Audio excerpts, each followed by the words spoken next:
The infant dragon makes a soft clicking sound, causing Maya to freeze in place, her medical scanner revealing critically low body temperature. Despite the quarantine pod's environmental controls being set to standard reptilian parameters, the settings clearly wrong for this species. Particular needs. Maya glances over her shoulder, checking for any sign of the station's security drones, which patrol the restricted sectors hourly.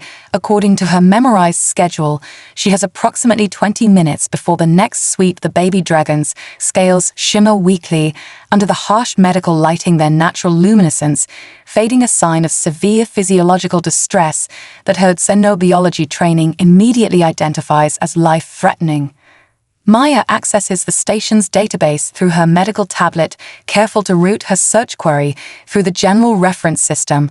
Rather than flagging her interest in restricted species information, scattered references to Perithians appear in ancient texts and archaeological records, describing them as one of the first spacefaring races whose empire once spanned thousands of systems before their mysterious retreat centuries ago. Leaving only legends and rumors, Maya had always assumed the stories of dragon lords were exaggerated like so many xenanthropological myths. Yet the evidence lies before her eyes, genetic scans confirming what should be impossible. The dragon's tiny clawed hand reaches toward her through the containment field, its movement breaking all established protocols for quarantine specimens. Maya notices something unusual about the quarantine container itself, non-standard modifications that make no medical sense. Ventilation, deliberately restricted atmospheric composition, altered to include trace elements toxic to draconic respiratory systems.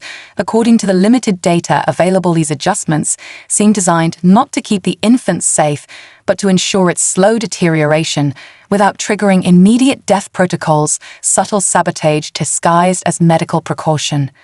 Memories flash through Maya's mind of Darkrell's inexplicable rejection of her research proposals on cross-species pediatric treatments, his dismissal of human medical intuition as primitive superstition, his insistence that emotional detachment represents the only valid approach to interstellar medicine. She recalls overheard conversations in alien languages, her translator unable to fully capture, discussing valuable specimens acquired from smugglers' words that meant little at the time, but now form a disturbing pattern.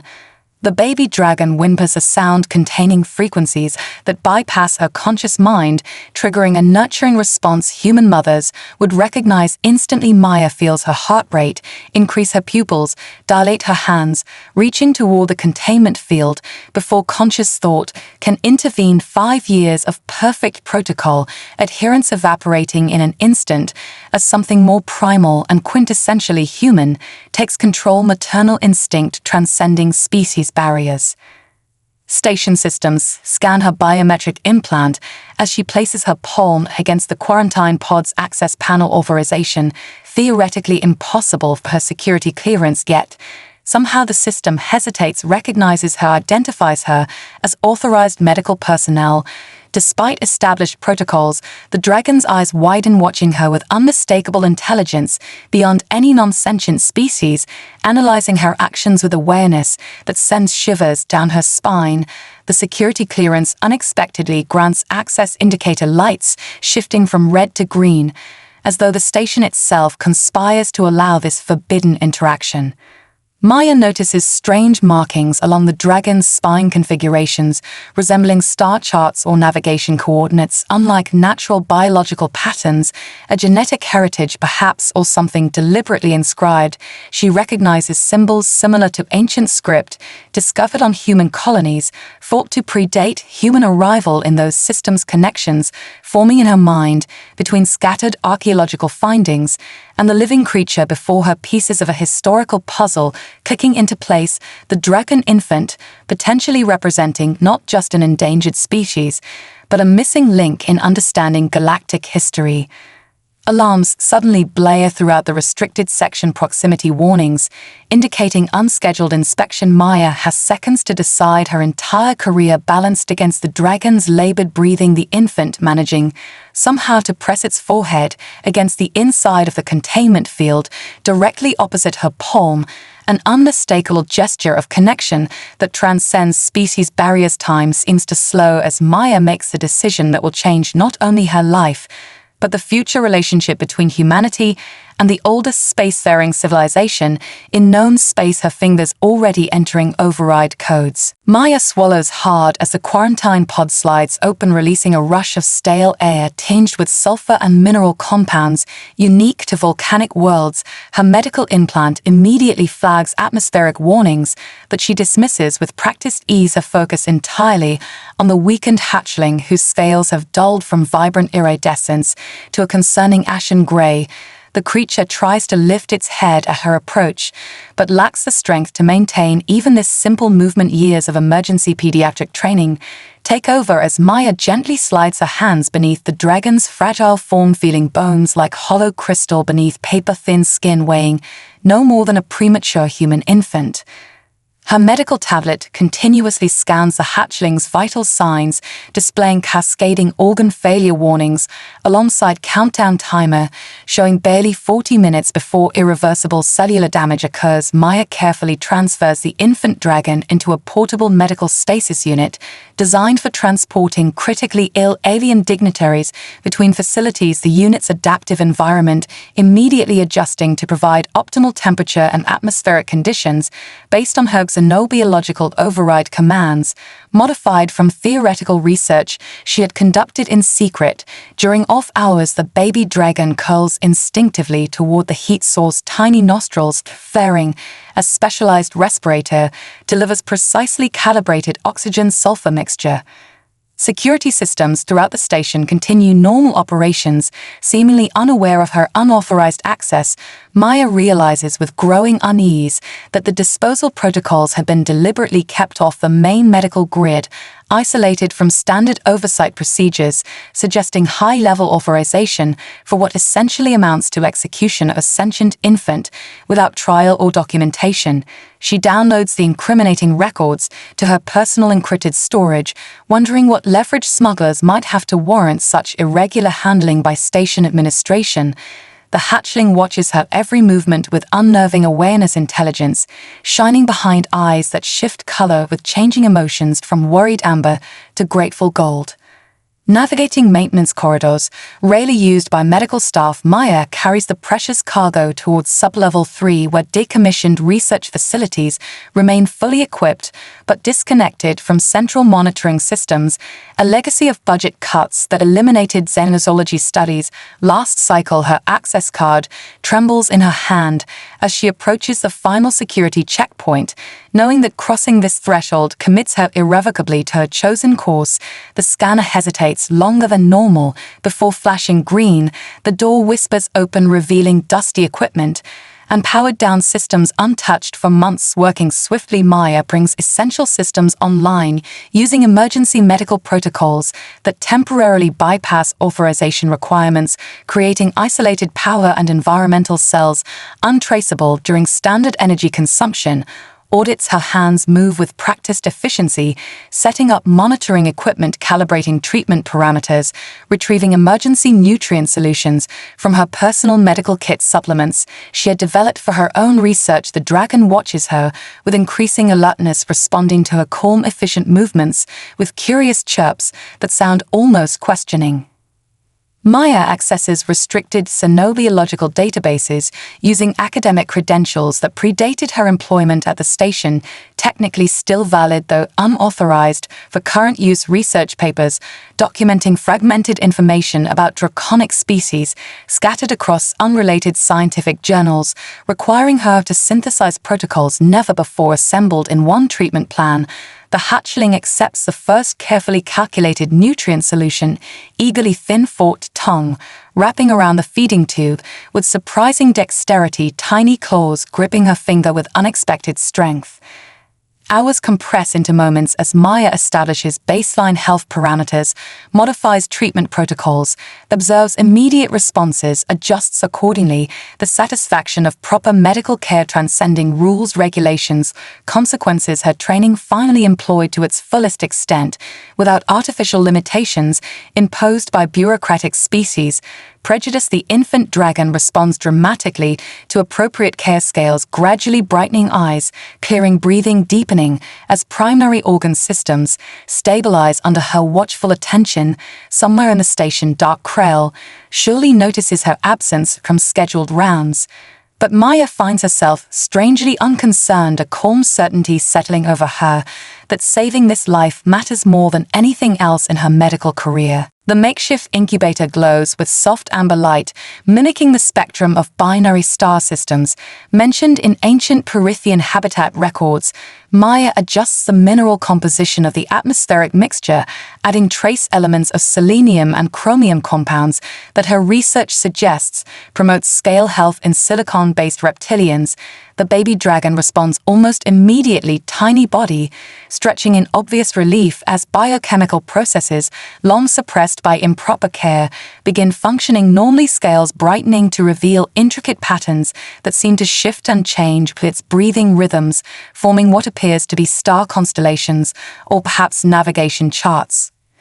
Maya carefully documents every response, every vital sign, every unexpected reaction, creating the first comprehensive medical record of Perithian infant physiology in known galactic databases. Her notes meticulous, detailed, potentially groundbreaking for xenopediatric medicine. If she survives the consequences of her actions, the hatchling watches her, constantly following her movements with unwavering attention, occasionally attempting to mimic her gestures in ways that suggest far greater cognitive development than most infant species display. Maya finds herself talking to the dragon, explaining procedures, discussing treatments, sharing her concerns about station politics, her voice seemingly having a calming effect on the creature, whose neural activity spikes whenever she speaks. After administering a second round of carefully calibrated nutrients, Maya notices something extraordinary happening. The dragon's wings, previously limp and underdeveloped, begin to pulse with bioluminescent energy patterns, rippling across delicate membranes in sequences too ordered to be random. The patterns intensify whenever the dragon focuses on her face, particularly her eyes, suggesting attempted communication rather than merely physiological response. Maya retrieves an unused neural scanner from storage, calibrating it for non-human brain patterns, hoping to establish baseline readings for future treatment. The scanner results stun her into momentary silence. Neural activity in the infant dragon exceeding parameters established for adult members of the most intelligent known species. Complex thought patterns forming despite its young age. Maya realizes with growing amazement that she isn't treating merely an endangered creature, but a highly advanced sentient being whose species' cognitive capabilities potentially surpass all current Federation members, the implications staggering, especially considering Dark Krell's Cavalier disposal order, which now appears less like medical incompetence and more like attempted murder of a sentient being, a crime carrying severe interstellar penalties. Tiny sparks dance between the dragon's delicate horns, forming miniature lightning displays that correspond with neural activity. Spikes the creature's attention, completely focused on Maya, as though attempting to establish connection beyond physical care. The sensation of being studied, analyzed, understood by an intelligence fundamentally different yet undeniably present raises goosebumps along her arms. Maya holds her breath as the dragon extends one wing toward her, the membrane translucent, glowing with internal light patterns, forming what appears to be mathematical sequences, prime numbers arranged in precise geometric formations, a universal language transcending species barriers. Trusting her instincts, Maya extends her hand palm upward beneath the outstretched wing, feeling warmth radiating from the delicate structure, a gentle pressure against her skin as the dragon maintains contact. Their disparate biologies somehow finding common ground in this simple touch. A tingling sensation spreads from her palm up her arm, carrying with it impressions, fragments of emotion, gratitude, recognition, something deeper, more profound than mere patient response to treatment. The dragon chirps softly head tilting in a gesture indicating curiosity, intelligence, purpose. 12 hours into treatment, the hatchling's condition stabilizes remarkably metabolic functions, returning to what Maya theorizes represents normal parameters, weight increasing slightly as proper nutrition takes effect, wings extending, further displaying more complex bioluminescent patterns with each passing hour. The dragon's attempts at communication growing more sophisticated, more directed. Maya finds herself responding instinctively to cues she cannot consciously identify, developing a communication system based on shared gestures, mutual observation, trial and error, their interactions evolving rapidly into something approaching genuine exchange, despite having no common language, no shared evolutionary history, nothing connecting them except the universal constants of compassion and curiosity. Dr. Krell's security override protocols shut down the power to Maya's makeshift treatment room, bathing them in emergency lighting that casts long shadows across the walls. His breathing apparatus hisses with increased output, revealing his agitation as 4 security officers, wearing the insignia of private contractors rather than official station security, flank in weapons, drawn set to stun, though aimed with concerning precision at both Maya and the infant dragon, who coils protectively despite its small size, emitting a warning hiss that sounds impossibly mature for its age. Displaying instinctive defensive posturing, the hatchling's wings flare to appear larger than its actual size, scales brightening in threat display clearly evolved behaviors for survival against predators.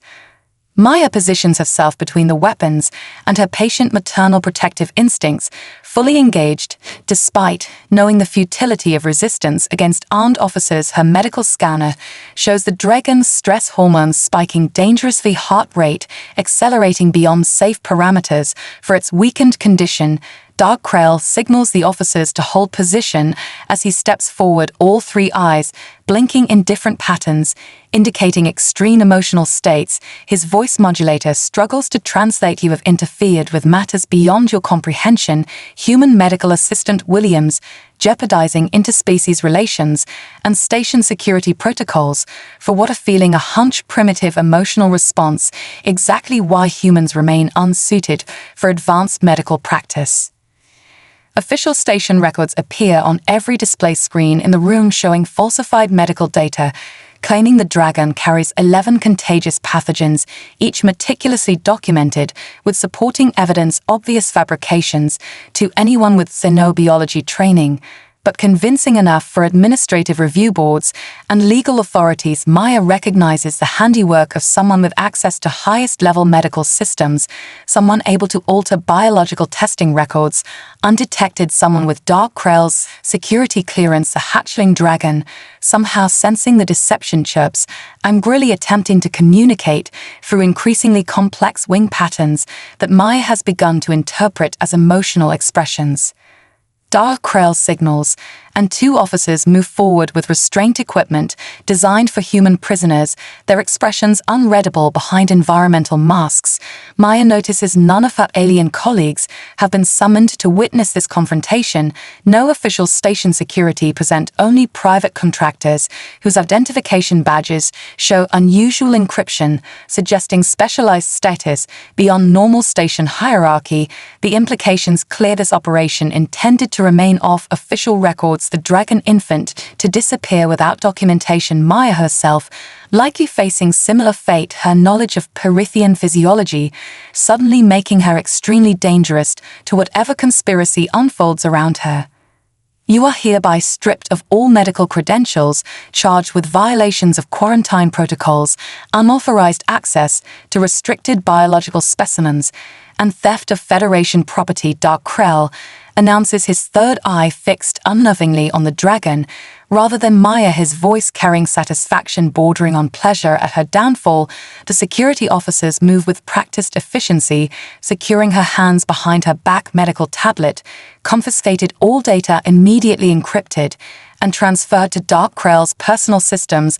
The hatchling dragon screeches in distress, attempting to follow Maya, as a separate containment unit materializes around it, force field technology, restricting its movements despite its desperate struggles. Maya feels cold dread spreading through her body as she notices the new containment unit settings, clearly designed not for safe transport, but for complete biological neutralization. Oxygen levels, gradually decreasing temperature controls, set to induce hypothermia over approximately 20 minutes. A slow but certain death protocol disguised as standard quarantine procedure.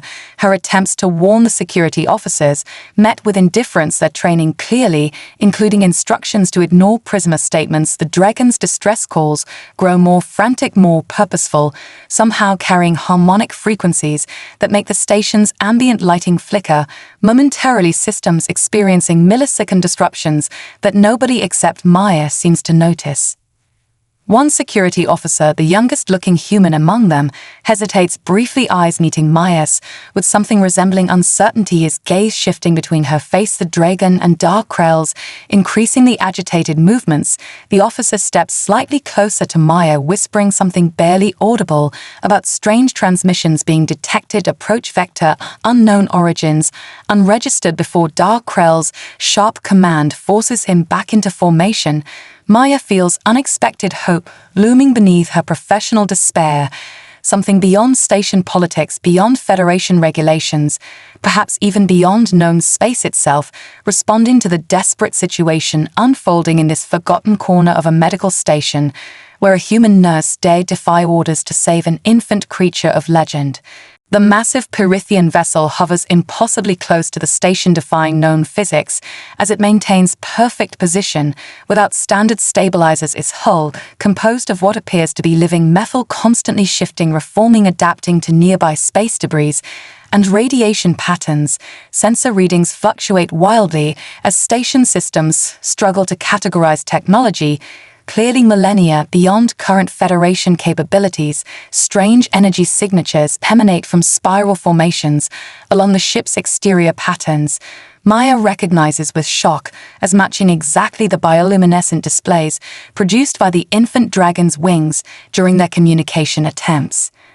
Station administrators gather in the emergency command center, faces pale with terror as communication systems across all frequencies receive the same message translated simultaneously into every known language.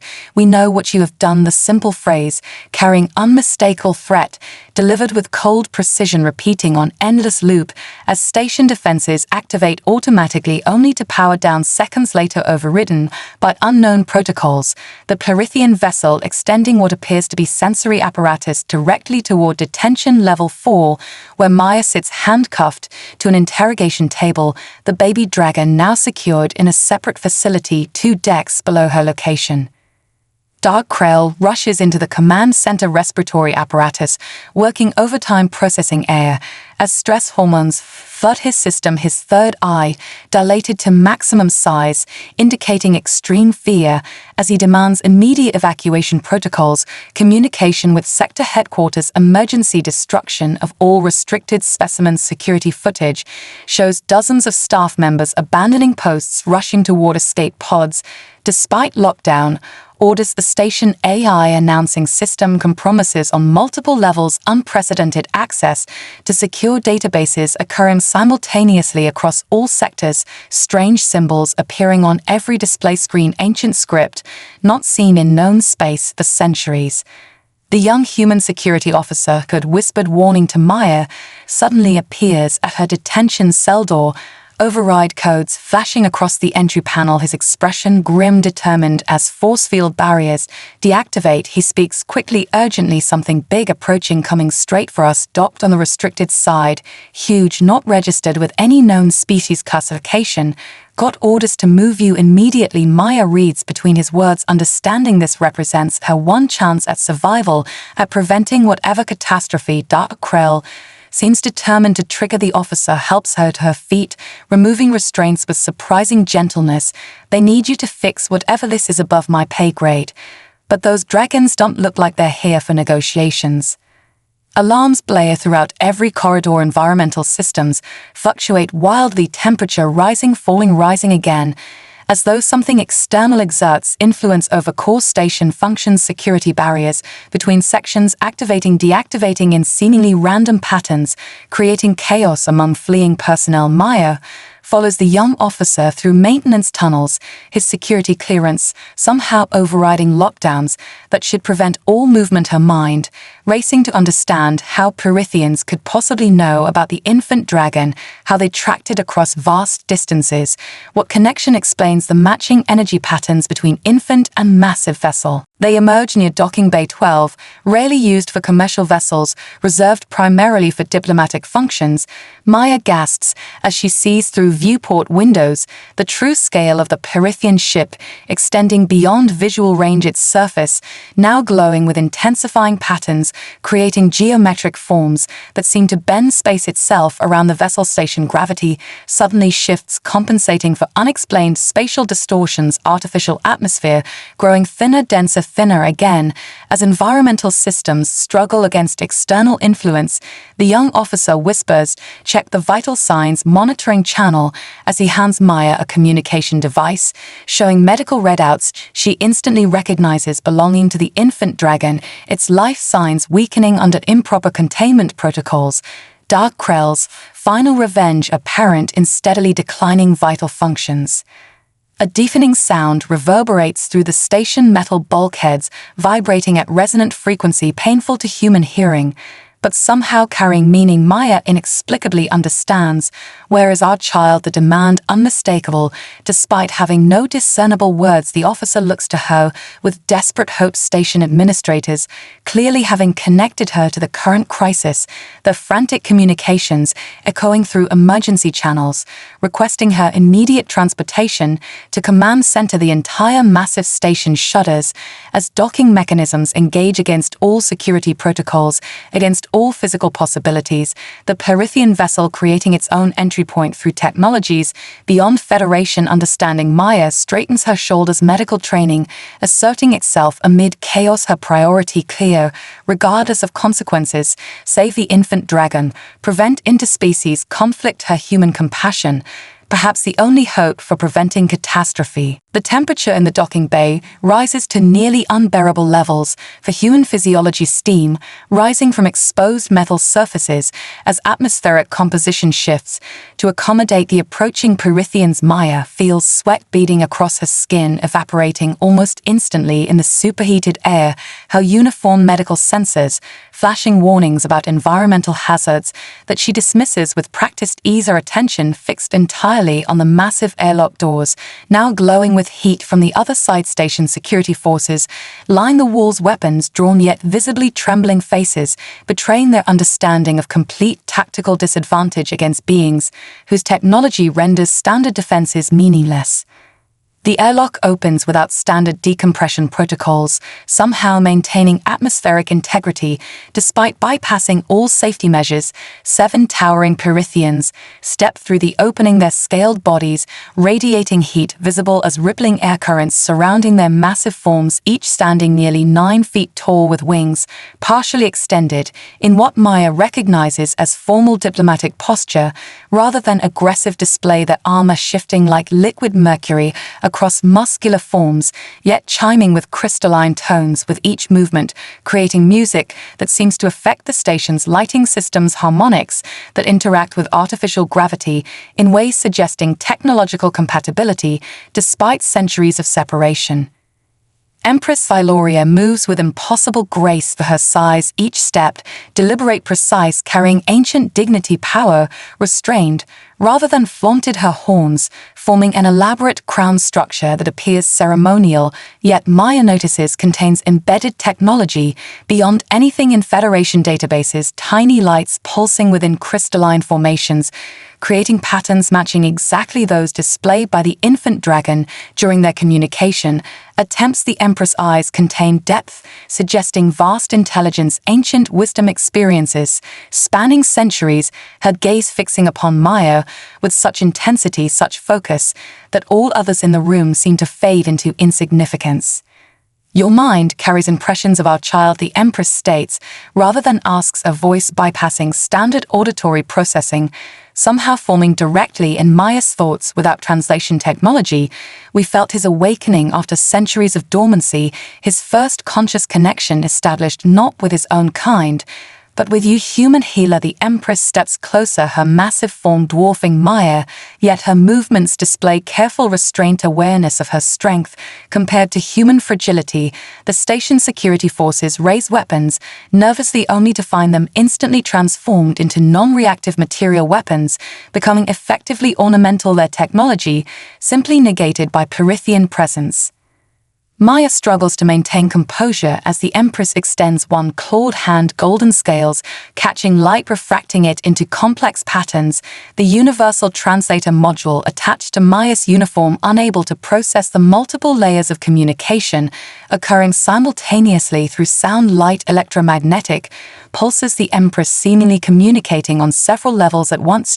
Show me what you have done for him, what you have seen, what you have learned, the request carrying weight of command, yet underneath lies something Maya recognizes from her pediatric experience: parental concern, fear, hope, emotions transcending species differences. The baby dragon trills from within an ornate carrier held by what appears to be royal guard-breaking protocol, launching itself through air with surprising strength, considering its recent condition, landing gracefully on Maya's shoulder, tiny claws gentle against her skin, carefully avoiding injury, wings partially extended, revealing healthier color, improved muscle tone, evidence of recovery. Under her care, the dragon's forked tongue flicks across her cheek in gesture Maya now understands represents affection, recognition, bond. The assembled Perithians gasp collectively, wings extending fully in apparent shock at this unprecedented behavior. You have earned his trust, Empress Siloria states with unmistakable amazement. Our young form no such bonds outside bloodline before maturity, yet he claims you as kin. The Empress studies this interaction, her head tilting slightly, wings adjusting position in what Maya recognizes as thoughtful consideration.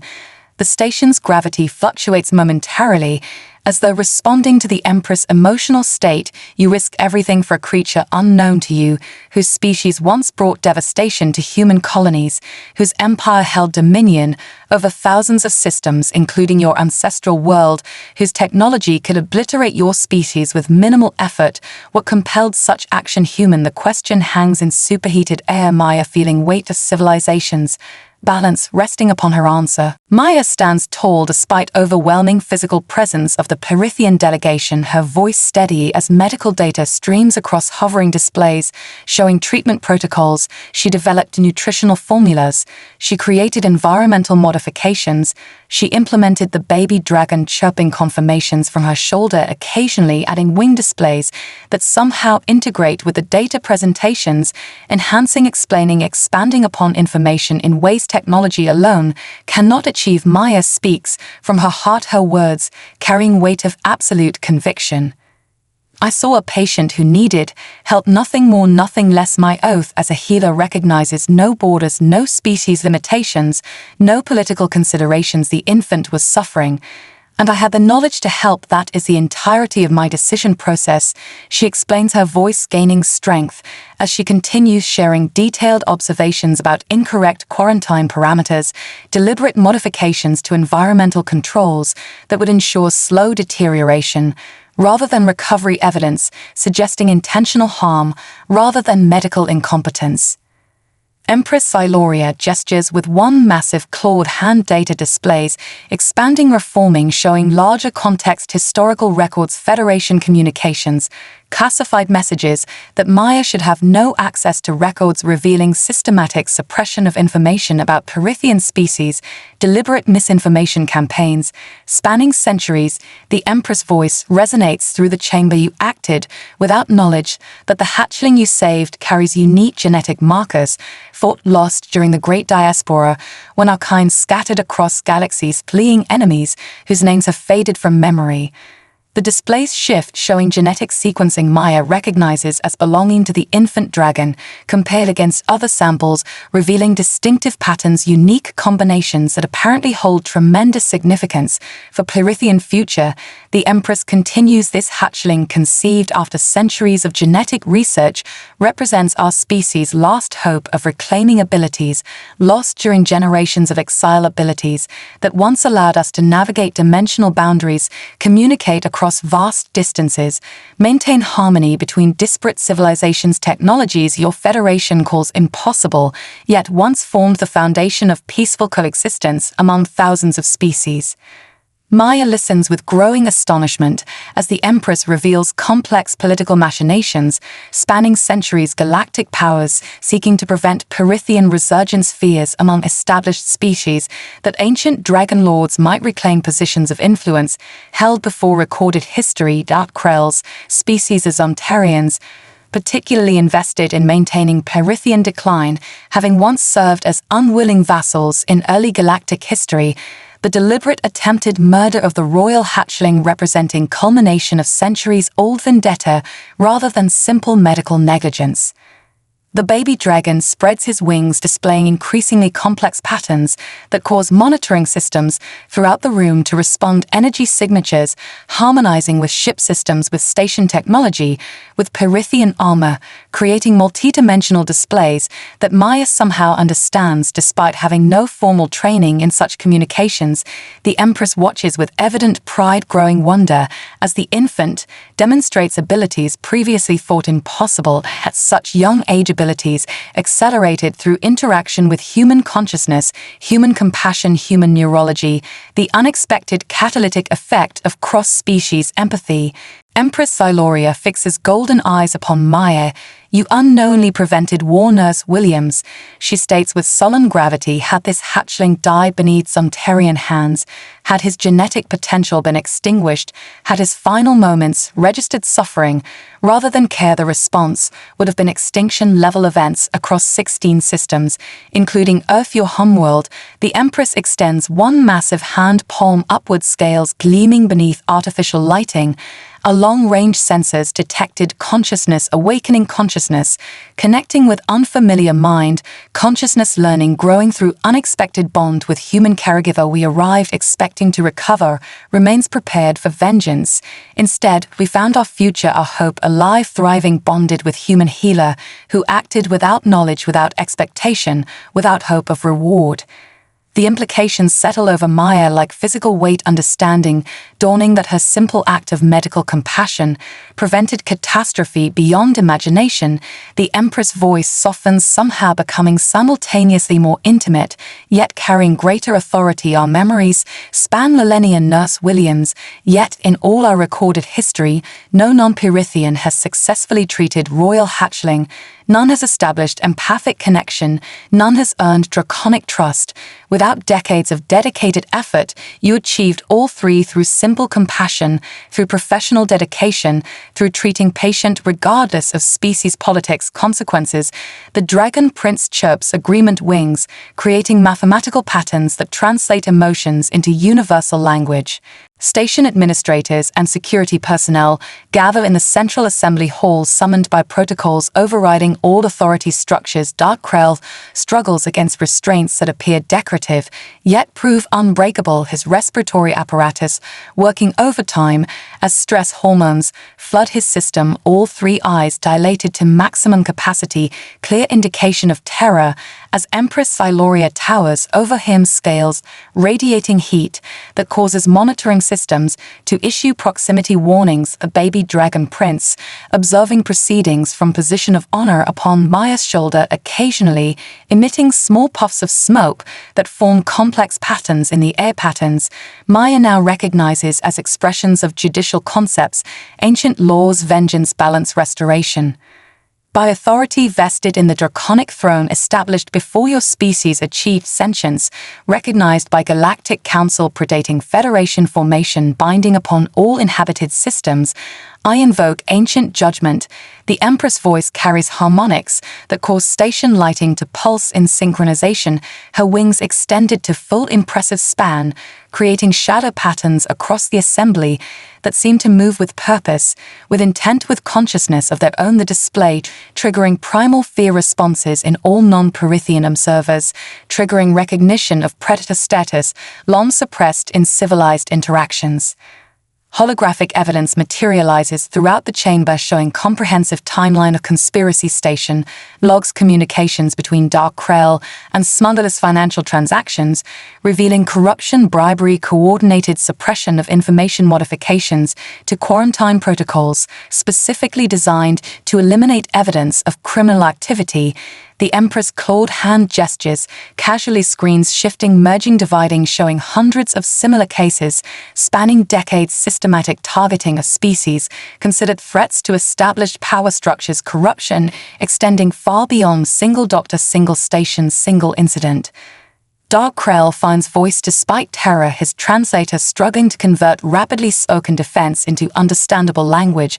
I followed protocols established by Federation medical directives, enacted procedures approved by station administration, acted within authority granted by position. The Empress interrupts with sound that requires no translation. Contempt, anger, judgment combined, her massive tail striking floor with impact that creates visible depression in reinforced metals.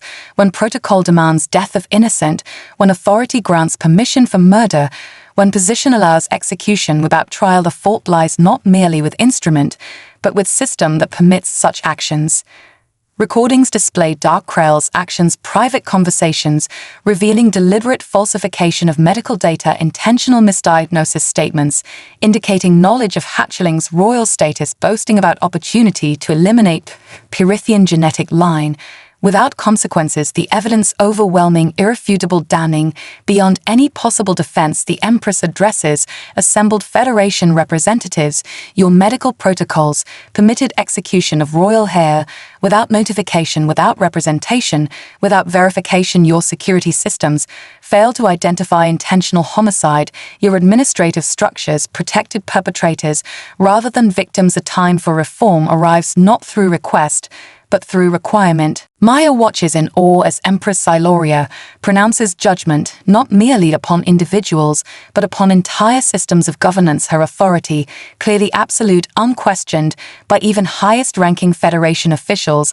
I hereby dissolve current Medical Oversight Council, replacing all administrative functions with representatives chosen by affected species. Balance restored through representation rather than domination. Humans shall hold prominent position, having demonstrated capacity for compassion, transcending political considerations.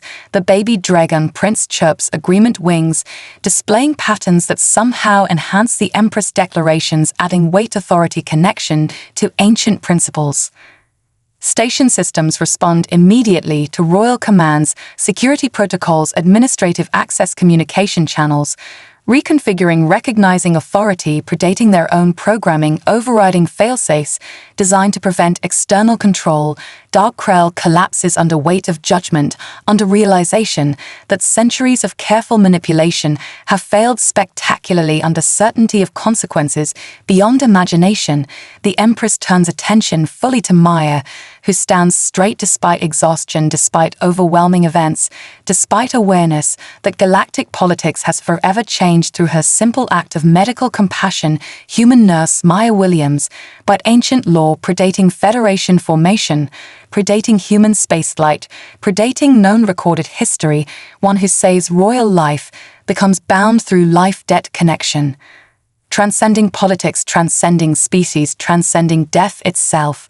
Maya stands before the massive viewport overlooking the galactic arm, her new medical uniform gleaming white with royal Perithian insignia embroidered in shifting materials that seem alive, with purpose, with consciousness, with connection to something beyond ordinary matter. the redesigned medical station, now 3 times its original size, incorporates technologies from 17 species previously excluded from Federation research initiatives, the integration of diverse approaches, creating breakthroughs in treatments, previously thought impossible diseases, considered terminal now manageable genetic conditions, once devastating now correctable through collaborative medicine, that transcends species boundaries, political divisions, historical conflicts. Prince Perax, now reaching adolescence, the size of large Earth canines, stretches wings spanning impressive 12 feet tip-to-tip scales, shifting through rainbow iridescence. As he practices diplomatic greetings for visiting dignitaries, his communication skills having developed exponentially through continued interaction with human medical staff, particularly Maya, whose neural patterns, according to Perithian scientists, created unexpected pathways in draconic development, leading to abilities manifesting centuries ahead of normal developmental timelines. The prince demonstrates perfect recall of patient histories, treatment protocols, research publications, information absorbed through mere proximity to medical discussions. His contribution to xenopediatric medicine, already transforming multiple fields despite his youth. The Perithian Royal Guard maintain discreet presence throughout the station, their imposing forms now familiar welcome sight to staff, residents, patients alike. Their presence ensuring strict adherence to newly established ethical guidelines, preventing recurrence of corruption, exploitation, prejudice that previously characterized Federation medical practices.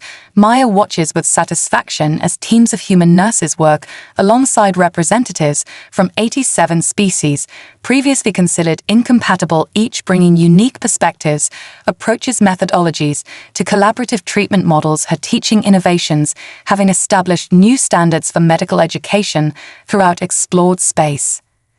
Behind her, the doors whisper open, admitting Empress Siloria, her massive form somehow fitting perfectly within spaces designed with Perithian physiology in mind, her scales shimmering with subtle patterns that Maya has learned indicate pleased contemplation, satisfied observation, the Empress wings partially extended in informal greeting position rather than formal diplomatic posture, evidence of growing friendship between human nurse and ancient dragon sovereign, once unimaginable relationship now cornerstone of interspecies cooperation throughout the sector. Your recommendations regarding multi-level communication protocols have been implemented throughout the 17 core systems. She informs Maya with evident approval. Physician response times have improved 400%, diagnostic accuracy increased. Similarly, preliminary data suggests patient outcomes exceeding even optimistic projections.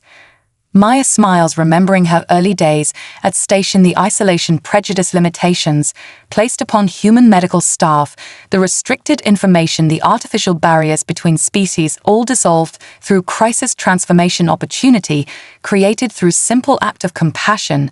The Perithian life debt, initially seeming burden, responsibility, obligation, quickly revealed itself as partnership, collaboration, relationship based on mutual respect, shared goals, common vision for medical care that transcends political boundaries. The Empress approaches viewport, standing beside Maya, both watching distant starships arriving, departing, bringing patients, researchers, educators, collaborators from across explored space. Beyond, the Empress voice containing harmonics that still occasionally affect station lighting systems. Though less dramatically than during first encounters, we have received 11 applications from human medical schools requesting exchange programs with Perithian healing centers. Unprecedented interest in cross-species education opportunities created through your example. Prince Perax lands gracefully beside them, his growing mastery of flight impressive to observe his developing telepathic abilities, allowing him to join conversation without vocalization, sharing images, concepts, emotions directly with both Maya and Empress, creating three-dimensional understanding impossible through language alone. The prince's excitement evident as he projects images of next-generation medical technologies being developed through human Perithian collaboration, healing modalities that combine empathic awareness with advanced technology, compassionate care with precise intervention together, creating medical approaches superior to other species working independently. Maya feels overwhelming satisfaction seeing transformation erupting outward from single decision to help suffering infant consequences rippling across galaxies, changing lives, systems, civilizations through simplest, most profound human quality compassion coupled with courage to act despite consequences. The observation deck fills with medical personnel arriving for daily briefing, humans working alongside dozens of species, including several Zontarians, now studying collaborative medicine under Maya's supervision, the reformed education system, emphasizing ethical responsibility above technical proficiency, compassionate care above political considerations, patient welfare above species prejudice. Maya takes her position as center of assembled healers from across known space, united through shared purpose, transcending ancient conflicts, political divisions, historical grievances. The young dragon prince, settling beside her, both of them looking toward future, neither could have imagined 5 years earlier when frightened human nurse discovered abandoned hatchling and made decision that changed everything.